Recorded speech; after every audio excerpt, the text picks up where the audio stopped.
Welcome to Wadified TV, the home of truth and divinity. Welcome to Wadified Production, and today we are in Kakamega County, Huisero Sub-County, Ibinda Village. Today we are joined by a young man who happens to be a teacher by profession but also into agribusiness. Come with me and let's see how he goes about in all of this.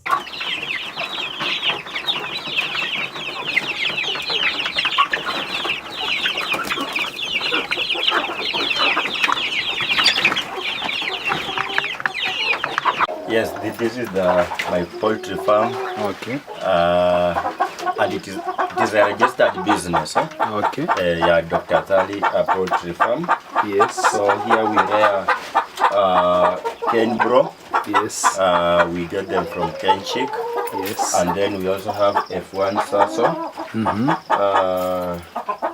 They're very good because they have high resistance. And then we also have broilers purely for meat. Yeah.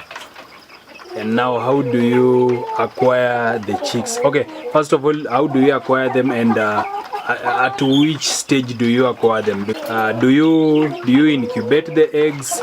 Do you buy chicks at 1 week, 1 day? How do you acquire them, and where do you acquire them? All along I've been buying from Ken Chick company. Okay. A 1 day old chick. Yes. And then the F1 I've been getting from a farm in Mumias. Also, I all buy at 1 day old chick. I'll be showing you my brooder. Yes. where I do the brooding. Yes. But now, right now, I've acquired an incubator. Okay. So I was already doing my own hatching. Yes. So going forward, I will not be buying. Okay. Yeah. So the thing is that I'll just be sourcing eggs and then I incubate myself. Yeah. Okay. Yeah. Maybe if I may just ask, what are some of the considerations do you put in place while acquiring the chicken? What do you consider as you acquire the chicks? Of course, we have so many factors. Okay. But for me, I normally go for quality. Okay. And that's what defines my farm. Okay. We don't look at really the prices, but we go for quality. Yes. That's why in the market is polarized with so many, issues. But ours, we focus on the quality, and that's why we are always going chicks, 1 day chicks from the known farms. Yes. Like Ken Chick. Yes. Yeah. So like these ones, you can be assured that they are of high quality. We have vaccinated them because for us we sell the chicks at any age. Okay. We sell after 1 week, Yes. 2 weeks, until even up to maturity like these ones. Yes. But we rarely get them up to maturity because of the very high demand. Okay. Yeah. And maybe what is the management practice, or what is it that you do considering or looking at, for example, you have broilers, you've sold them. Yeah. What do you do before bringing in another set of broilers? Yeah, we've got daily routines that is done by one full-time worker that we have here. Yes. And of course, he ensures that the collection of the remains and all the droppings is done properly. Okay. Every day in the morning. Okay. And then after that, after we have disposed the stock, we do Yes. the spraying of just to disinfect the area so that when we bring new stock, the place is secure. Okay. Just to ensure that we minimize on the mortality rates. Okay. Yeah. And maybe if I may just ask, which methods do you use maybe to regulate the temperatures? Okay, do we have any effect on temperatures to the chicks, especially the 1 day old chicks? And what do you do in order to regulate the temperatures to favor them? So this room that we are in is for mature mature birds. Yes. But we have a brooder, and within the brooder, we have the infant bulbs. Okay. And then we have the locally made GCOs. Yes. That's what we use to regulate the temperatures in the room. Okay. Because the small chicks are very technical Yes. to handle. Yes. Yes.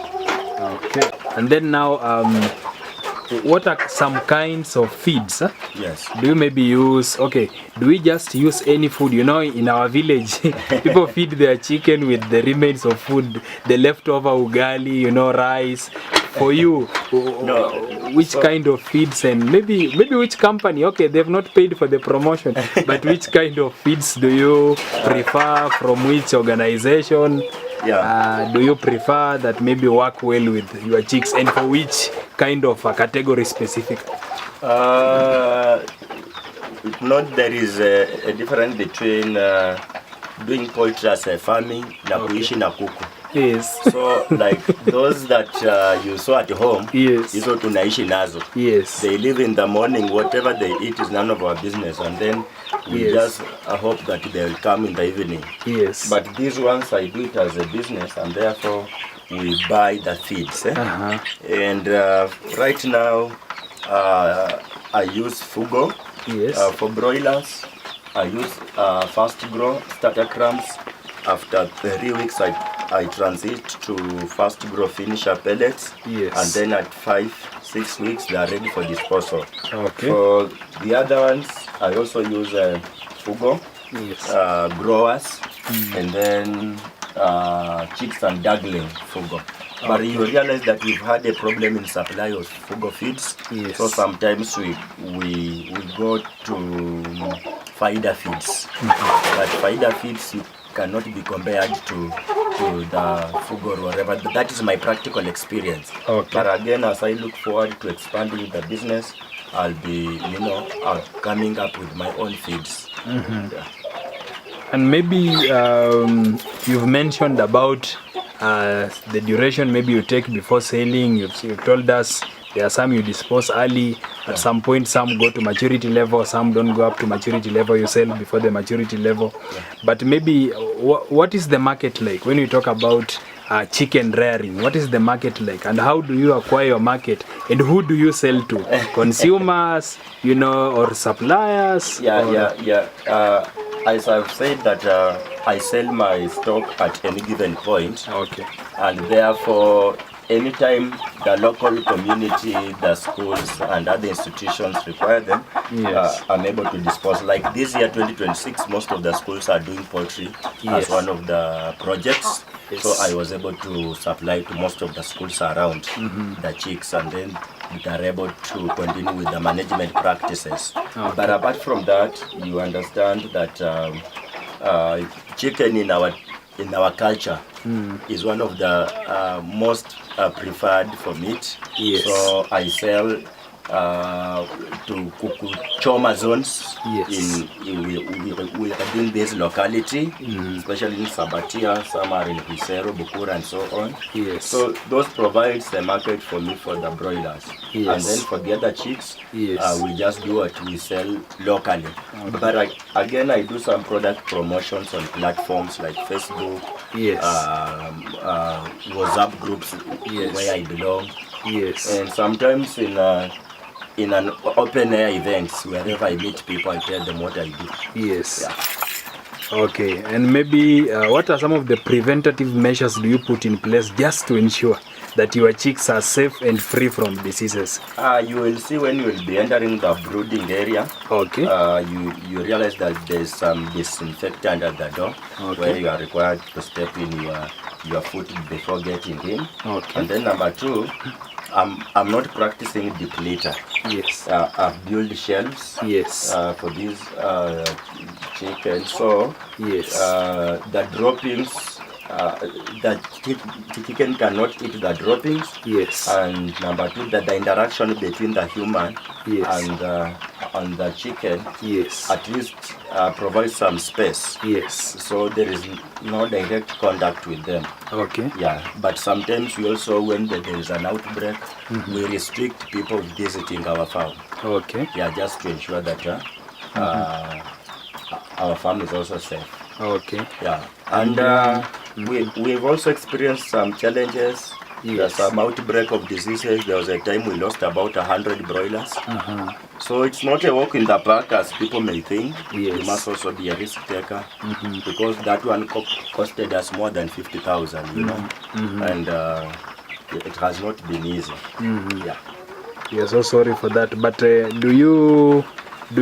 does that mean that you also engage in vaccination Yeah, at we specific periods? Yeah, we follow the vaccination schedules. Okay. But within my WhatsApp wall, I have a vet, Yes. and we have also county government guys who deal with poultry and other agricultural aspects of the county government programs. So they are aware of what I'm doing, and sometimes they come around to advise me on some measures that I should be taking in. But my vet normally visit my farm regularly. Yeah. And maybe just for an approximate, Yeah. how many kgs do your chicks feed on? Maybe what could be the possible ratio, just in estimation, assuming I have 50 broilers, you know, what is the approximation in terms of kgs do you think they can feed? Or if I'm going for a 50 kg, you know, bag of the finisher, what is the duration that I think the 50 chicks would be able to feed on? It keeps on fluctuating depending on the kind of feeds you are using. Okay. But it's a bit economical for those that are still in brooding room. Yes. Because their consumption is very low. Okay. But for these ones, 100 broilers use around 3 bags of finisher. Yes. Yeah. So that one translates to one bag is going at around 4,200 or 4,500 depending where you are buying. Yes. So you must have some like 14,000 or thereabout for finisher. Yes. Then for same 100 bags you need to have like 3 starter. Yes.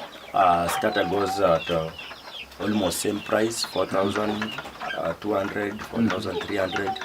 So for 100, Yes. if you are to budget, then you budget for 5 to 6 bags. Yes. That one gives me around 24 to 28,000. Okay. That is only feeds. Yes. And then we have other things. Yes.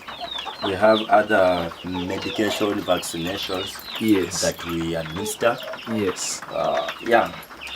So that's how I run. I run a program of a set of 100. And you see, if you run 6 below 100, they don't break even.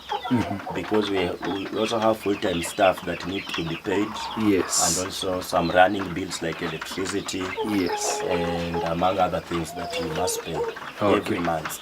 Okay. And that's why you can see, right now I have like, I have in my brood around 300 chicks. Okay. These ones, by last week I had over 500 of them. Okay. But we've made some sales. Right now we have like 200. Okay. Yeah. And maybe what are some of the challenges encountered in this field? What are these challenges that someone should expect when he or she decides to get into chicken rearing? It's a bit technical. It's not as easy as people think. Yes. Because sometimes you realize that the broilers are ready. Yes. And there's no ready market.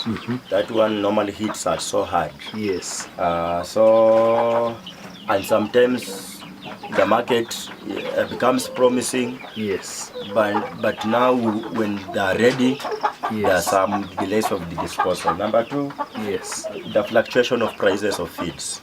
Like right now, you can be assured the feeds are very expensive. In fact, we are perambulating to adjust our prices upwards. Yes. Because of the prevailing economic conditions. Yes. Yeah, so those are just but a few, but I've also pointed up about the mortality rates. Sometimes there is an outbreak of diseases and you find the whole flock is down. Okay. But we keep on trying and work, and adding more capital. Yes. But I had also pointed it's very important that we keep the records. Yes. Because that's what motivates us. Yes. And makes us going because we know what we are getting there. However, the profit margin is moderate, Yes. but we are able to survive on the market. Yes. Yeah. Okay, thank you so much for that. Maybe what would be your word of advice to young people outside there? What can they do? Those ones maybe who aspire to get into agribusiness, or those ones who are just outside there hanging, they don't know what to do. They say there is no employment, and you see, you have already shared with us. Of course, we are going to look into all of that. You've already shared with us that you are a teacher. You have shared with us that you do business. You do a lot of things. We have already seen poultry, and we are also going to see where you teach and other things. But I would just maybe love you to give a word of advice to the young people. What should they do, especially those ones who aspire to get into agribusiness? No, we start from somewhere. Yes. You don't just wake up one day and you become successful. Yes. And one thing that so many young people fear is to start. Yes. They fear starting, and I will advise that start with whatever you have. Okay. Even 1,000 can start up this business. Okay. With 1,000 you can buy some 5 chicks of 1 day old. Yes. Do some local brooding in boxes. Yes. So that one will cost you 500 shillings. Let the other 500 be feeds, and then you start up your business. Yes. Yeah, because the management practices of small number is easier. Yes. And it's not complicated. But as you grow to, other, like the level, the medium level I'm running right now, Yes. it requires some technical aspect of it. Yes. So the easiest thing, it is to start. If you fear starting, you will never start. Okay. Yeah, so start with whatever you have. And I said I did not do agriculture in high school. Yes. Neither do I have any other knowledge, but I depend on the technical, the staff, the trainings that we attend from the different organizations. Yes. And I really want to use now this opportunity to call out the organizations that can sponsor us and give us some boost in poultry farming. Yes. So that we can continue creating employment and of course encouraging other youth to take up this, because like right now this farm has employed like 2 people on full time. Yes. One is always here, the other one is on transport and supply chain. So situation where I'm able to employ more people. Yes. I'm also planning to introduce extension services to young people so that we can facilitate them coming together, sharing our history, our story, and being able to motivate them. Yes. Yeah. Thank you. So self-employment is the way to go. Yes. Thank you so much for that.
where are we? Tuko wapi? Hapa ni wapi?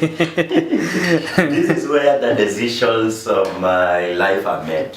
And sometimes in life you need to have a private space. Okay. Where you get to understand and have a moment for yourself. And I know most people don't have such a moments in their life, but for me I chose to have my personal office. Yes. Where my decisions are made. These the decisions in most cases they are for my business and for my personal growth. Like as you can see here, I have some materials here. I'm doing my master's in public administration and management. Yes. These are some things that really requires private space for my study and research that I cannot do it from my home. I also run several businesses that needs some, an office like where I can be able to access any document that I need with ease. So like here I have the documentation for my poultry farm. I have my documentations for other errands I run. Of course I had earlier on pointed about the social responsibilities that I'm playing in this community, and also I do supply of stationaries to institutions.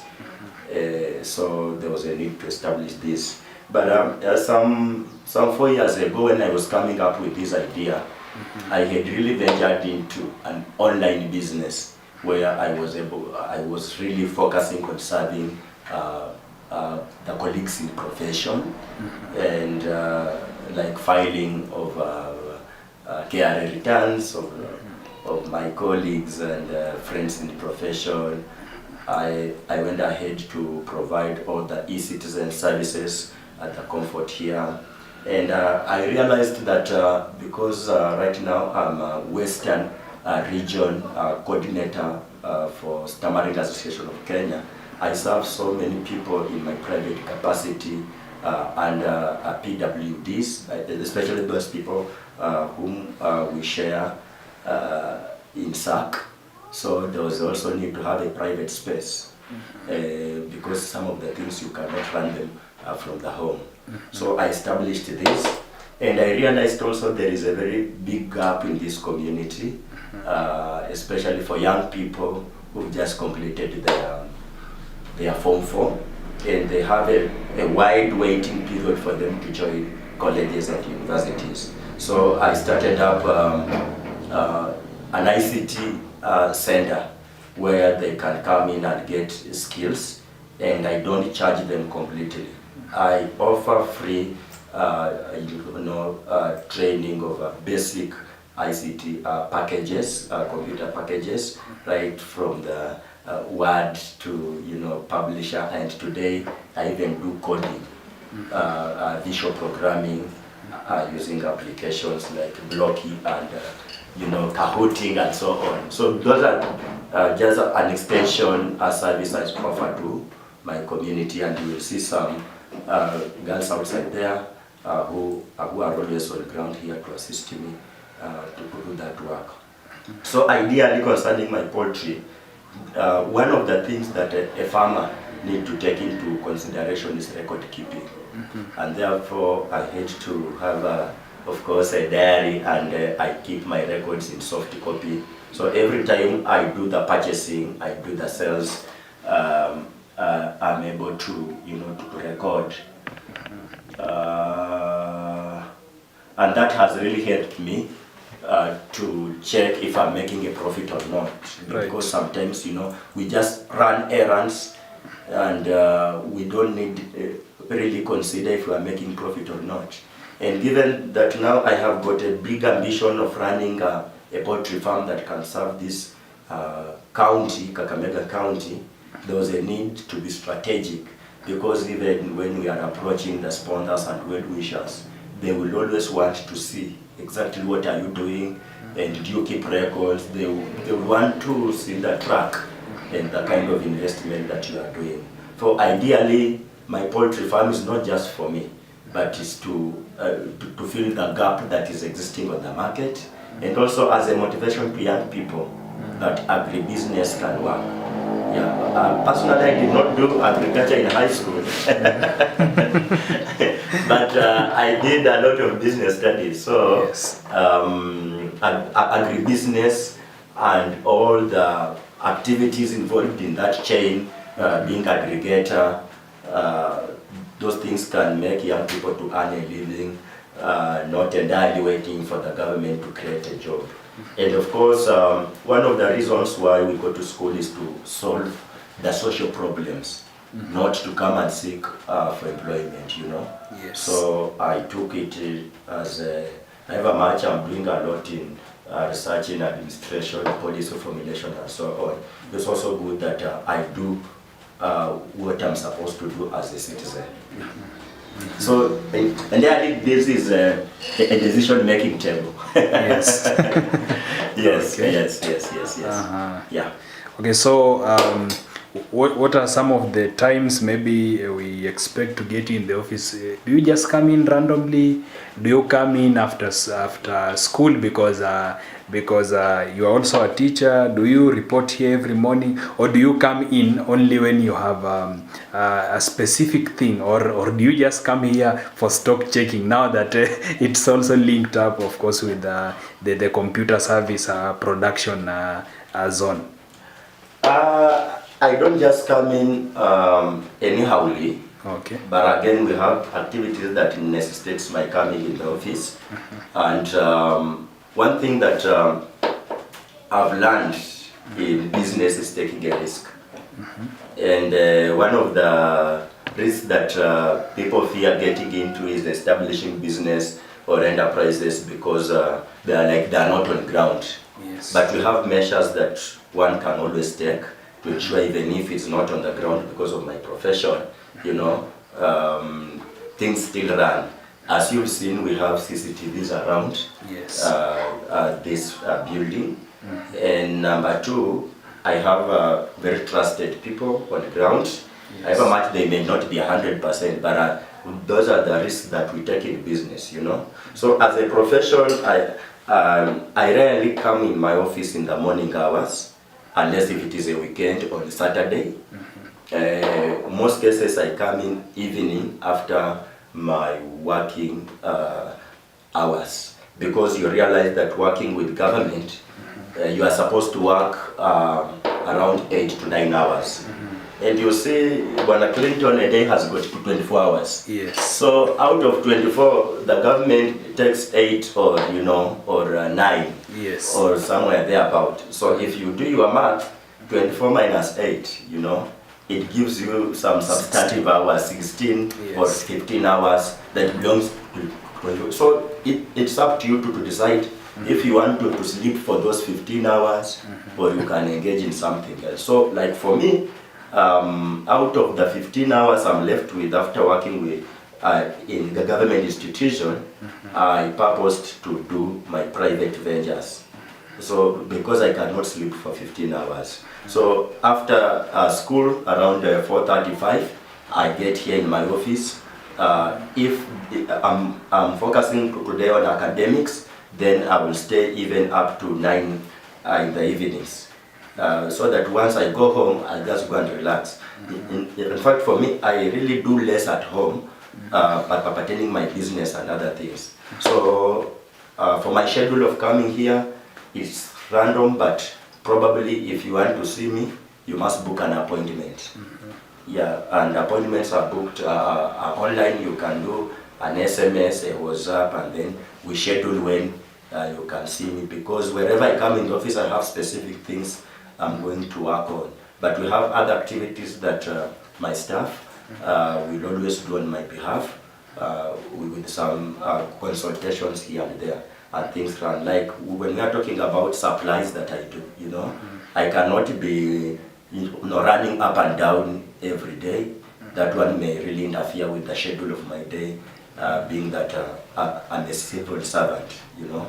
It is against even the guidelines. So my staff will always run up and down to ensure that supplies and everything is okay. So mine is just to do some, the coordination of the phone call, social media to ensure things are running. Yeah. On Saturday, I tend to spend some good time in the office where I'm able to interact with my clients who really want my full attention. And then on Sunday, I don't work on Sunday. Okay. I don't. Sunday is my worship day, and I believe that everything that I do and everything that I have is because of God. Yes. And therefore, for Sunday, I'm always in church. My church is CEC. Yes. Huisero and Pastor Peter Bukuse and Mama Emily. So one way of even supporting the ministry and supporting your spiritual fathers is availability. Being Yes. available for the ministry and serving God wholeheartedly. Yeah.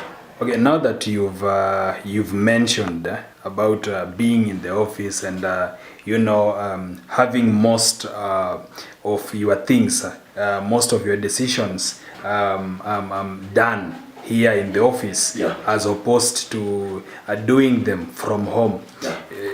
Is it that I'm taking in the right lesson that it's good you have a space that can help you, do other things so that when you go back home, you have enough time to maybe bond with the family? Yeah. Could that be one of the reasons that propelled you into having an office so that you can have good time with the family? Or are you just evading noise from kids as you make your decisions? Not really. Home is a private space. Yes. And personally, even when you come in my home, you saw the visitors book. Yes. Which means that it's very private space. Yes. And I really value my family. And my home is not a place that you just come in anytime you wish, like. Because I really thank God that we are, even my partner is chasing some errands. So we rarely spend time home during the day. So in the evenings, wherever I get home, I don't really need to bring office work at home. That Yes. one is a time to give attention to my daughters. Once I get home, I don't need to carry any office work at home, because that is a time for my private space. And once I'm at home, even my kids know it's our time to play, Yes. to sing, and do some home chores like mopping, and you've also realized that I have an incubator at home. Yes. That I've just established. Yes. So again, adding more things at home, it becomes quite challenging. You will make home very official, and my kids will not enjoy my presence in the home. Yes. Because I've also done a good work on. There is an organization I associate with, Google Re-Evaluation Counseling, and I know what special time means for our families. So I'm always creating special time for them. So every evening we can do all the sheets with my family, and it also prevents me from issues, because I run so many things. It may bring a confusion in how I keep my records, and my kids will always be writing anywhere. Yes. On every material, and some of the materials are official documents. Yes. For my errands. So I feel like, why should I avoid such? Yeah. Okay, thank you so much for that response. It was perhaps a very good response. And now that we've had an opportunity, we've been at home, we've seen the incubator, which is about the production. We've seen where you rear chicken for consumption. Yes, we have also been we are just from your farm. Yeah. We have seen the kind of projects you do there. Yeah. Apart from that, and apart from school, of course, being a teacher, what else do you think we need to know about you? What is this thing that we don't know about you? No, I'm a very simple person, by the way. Okay. And one thing people know about me, I'm a very time conscious person. But again, I believe that that the spaces I control have happened to be in leadership positions.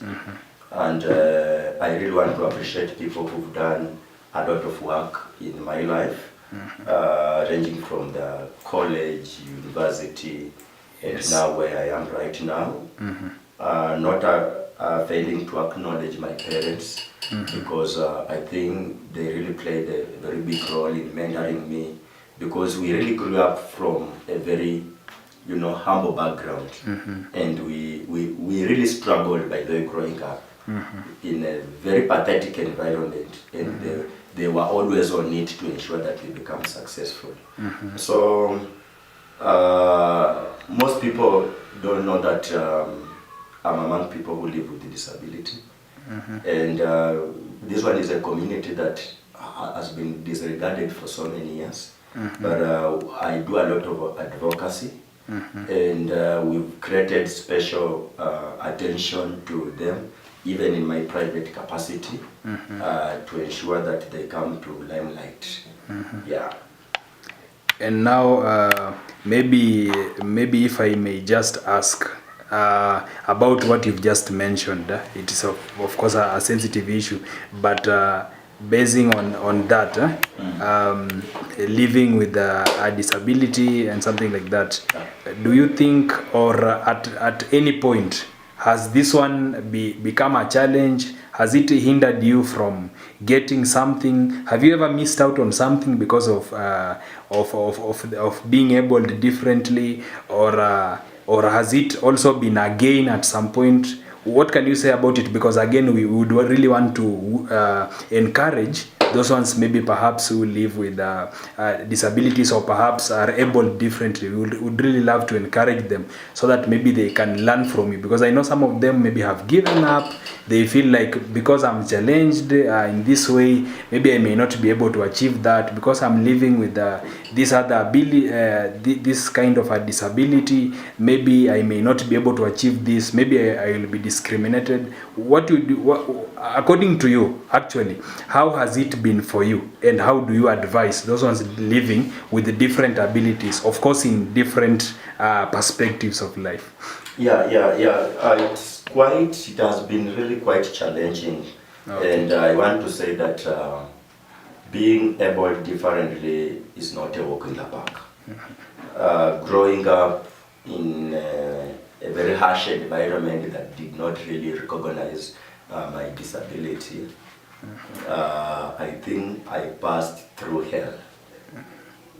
There are a lot of discouragement. I lost a lot of opportunities, and in fact, I say wherever I am today is just by grace of God. Because every time I used to attend interviews, as a young person, you are always, out to pursue your desires. I had it rough.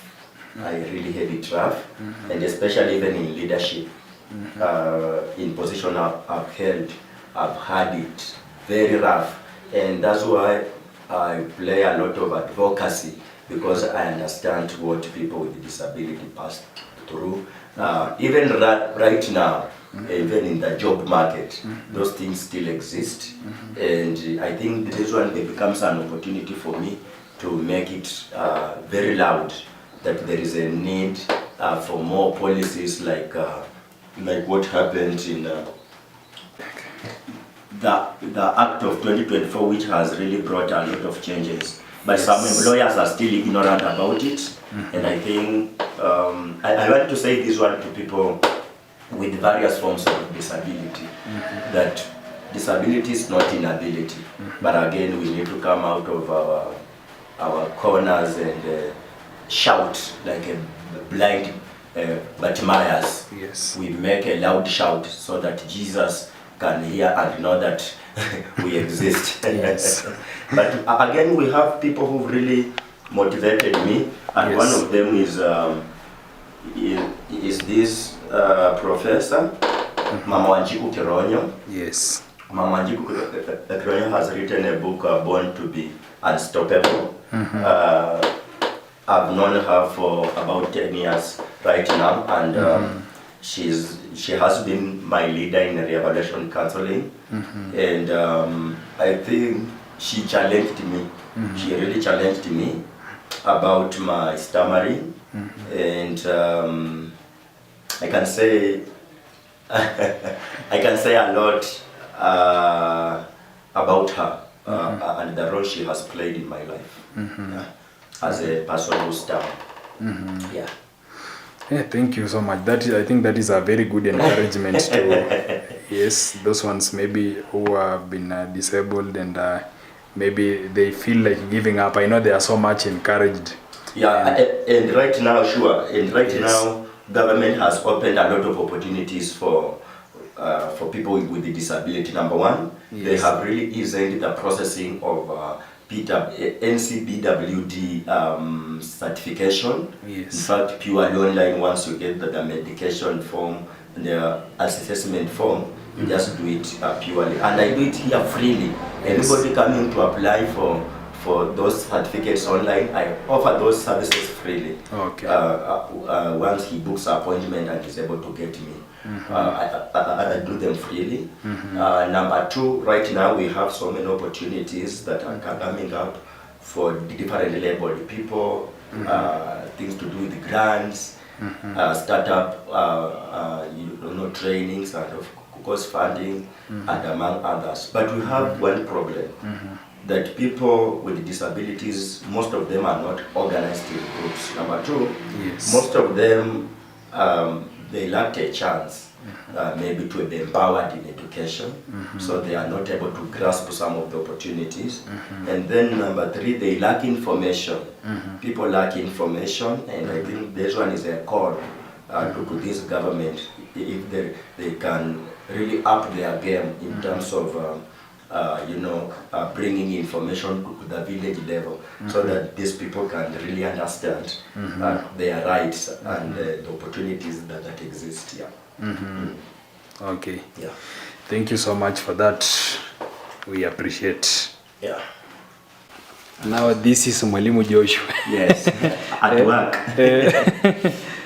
So this is now your main profession. Yes, this is my main profession.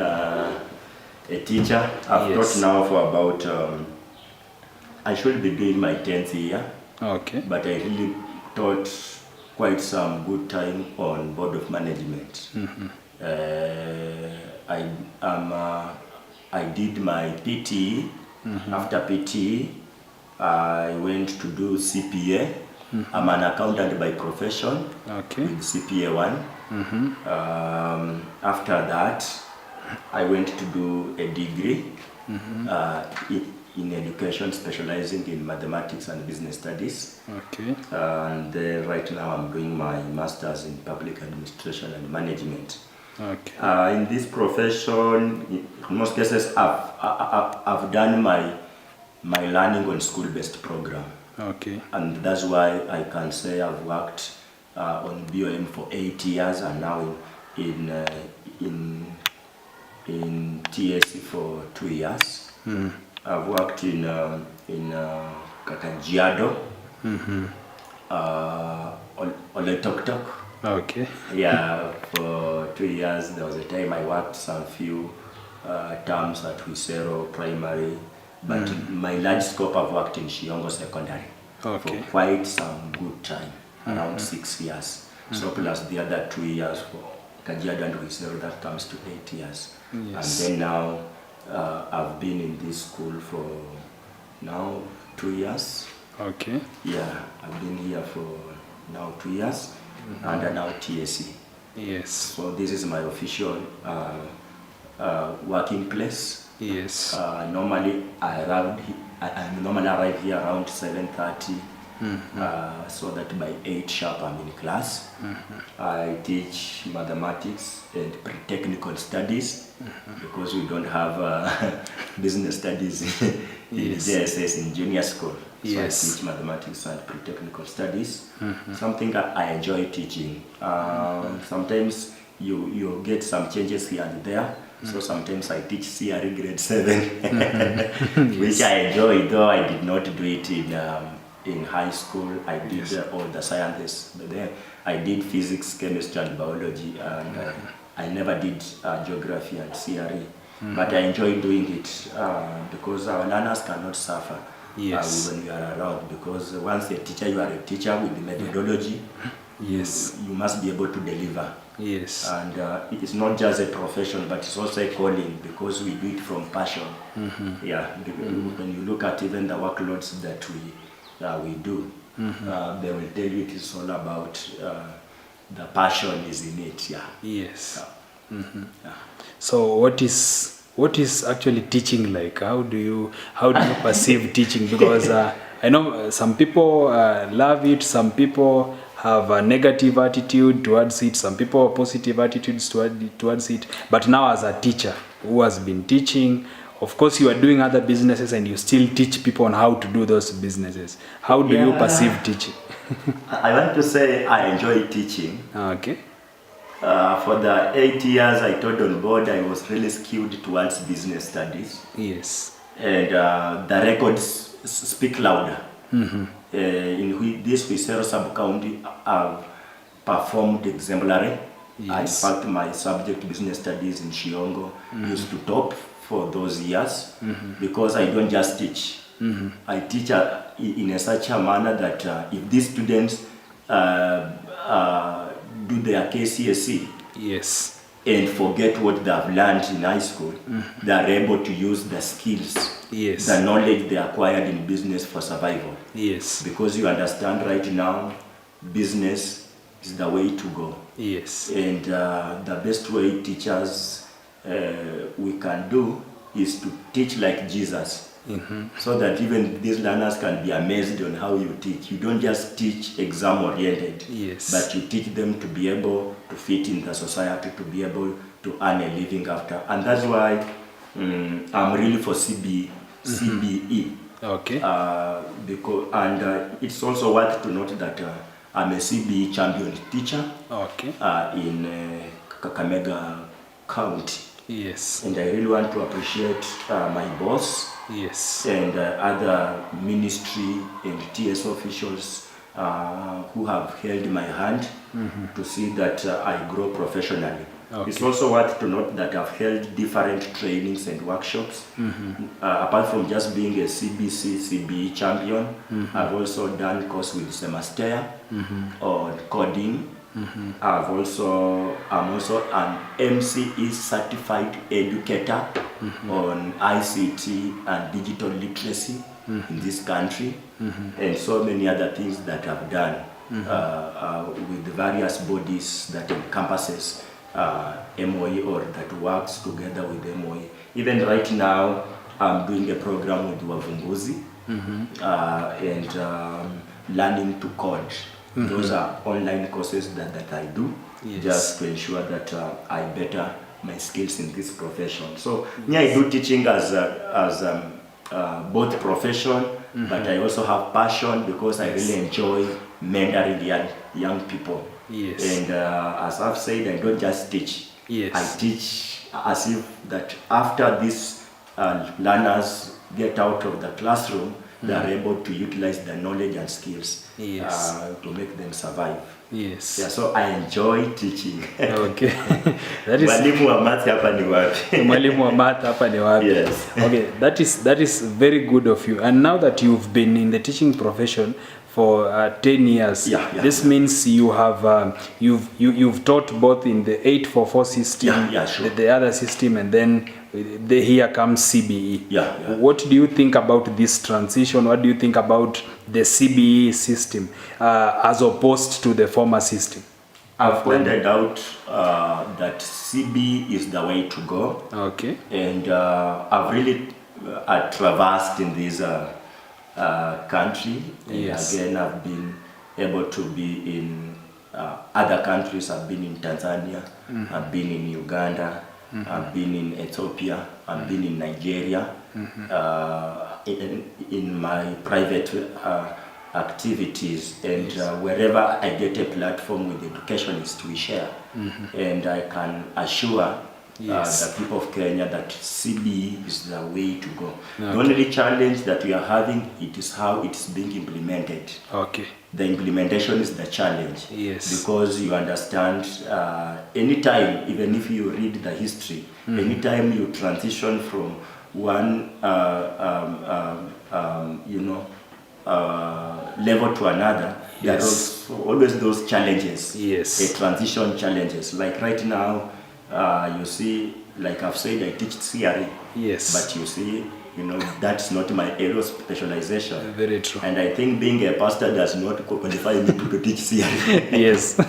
Yes. That's true. So I think the implementation is the problem. Yes. How it's being done. Yes. Because you've seen the challenges of labor. Yes. With the intern teachers organizing demonstrations now and then. Yes. The materials. Yes. We have the content. The content. Yes. And the infrastructural part of it. And we've had a lot of argument on where it should be placed or wherever the autonomy and so many things around it. And as now a teacher, what I'm most concerned about is my CPG. Yes. On my career progression and growth. But above all, we are the curriculum implementers. Yes. And we must answer to the call. Yes. Yeah. That's nice to hear about. Thank you. Yeah. So hiyo yote itakuwa ya layers. Sasa nimeweka hapo mahali pa brooding. Nimeweka mahali pa kulay eggs. Na nimeweka mahali pa zenyewe kukaa. I want to do deep litter. I want to do deep litter.